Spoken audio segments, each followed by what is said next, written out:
शेतकरी कर्जमाफी योजनेचा शासन निर्णय जारी. कर्जमाफीचा आढावा घेण्यासाठी मंत्रिमंडळ उपसमितीची स्थापना.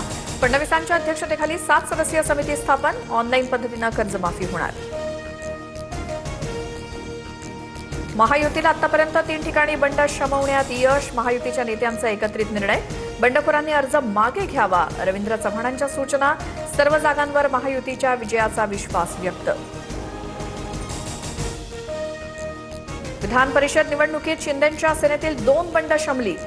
छत्रपती संभाजीनगर जालन्याच्या जागेवरनं सत्तार माघार घेणार, तर रायगडमध्ये शिंदेंच्या शिवसेनेच्या जुईली दळवी यांचा अर्ज मागे. छत्रपती संभाजीनगरमधील बंड शमवण्यात महायुतीला यश. फडणवीसांचा फोन आणि शिंदेंच्या चर्चेनंतर अब्दुल सत्तारांचं बंड मागे. सत्तार मुख्यमंत्र्यांच्या वर्षा निवासस्थानी. फडणवीसांच्या भेटीनंतर नाराजी नाट्यावर पडदा पडण्याची शक्यता. बंडखोरी शमवण्यासाठी मंत्री उदय सामंत नाशकात. सामंतांकडनं गोकुळ गीतेंना चर्चेसाठी निरोप. गीते बंधूंची समजूत काढण्यात यशस्वी होऊ. उद्या ते अर्ज मागे घेतील. मंत्री उदय सामंतांना विश्वास.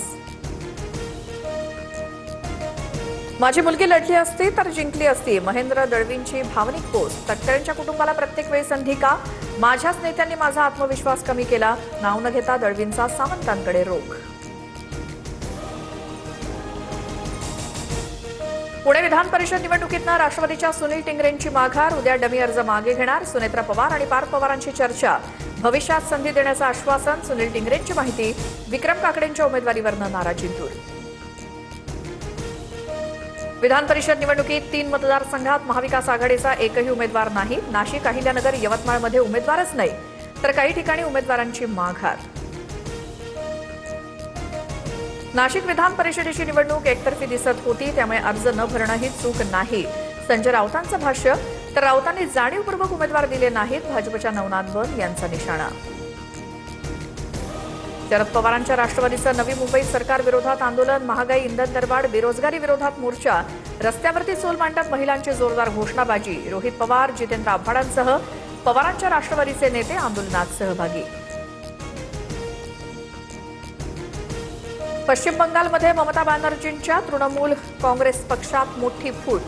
60 आमदारांच्या गटाला विधानसभा अध्यक्षांकडून मंजुरी. ऋतव्रत बॅनर्जी 60 आमदारांच्या गटाचे नेते. टीएमसी खासदार अभिषेक बॅनर्जींच्या घरी ईडीचं पथक दाखल. कोलकातामधील निवासस्थानी ईडीकडून तपासणी. शिक्षक भरती प्रकरणात चौकशी सुरू. राज्यात एटीएस पथकाची मोठी कारवाई. नांदेड, परभणी आणि श्रीरामपुरातनं संशयित तरुण ताब्यात. पाकिस्तानी इन्फ्लुएन्सर आणि गँगस्टरच्या संपर्कात असल्याची माहिती. संशयित तरुणांची चौकशी सुरू. पुणे विषारी दारू प्रकरणात आणखी 4 पोलीस निलंबित. आतापर्यंत पोलीस आणि उत्पादन शुल्क विभागातील 29 जणांचं निलंबन, तर पोलिसांकडून मिथॅनॉल विक्री करणाऱ्या दोघांना बेड्या. तुकाराम मुंढेंनी पदभार स्वीकारताच एफडी ॲक्शन मोडमध्ये. 6 दिवसात राज्यभरात 203 संस्थांवर धडक कारवाई. आतापर्यंत 86 आस्थापना सील. राज्यभरातनं 102 जणांना अटक. स्कूल बसची 15% भाडेवाढ होणार, पण पेट्रोल डिझेलची दरवाढ झाल्याचा फटका. पालकांच्या खिशांना कात्री बसणार. शासकीय कांदा खरेदीमधील अटी अखेर शिथिल. उद्यापासून नव्या नियमानुसार कांदा खरेदी. साठवणुकीचे आदेश जारी. कांदा उत्पादक शेतकऱ्यांना मोठा दिलासा.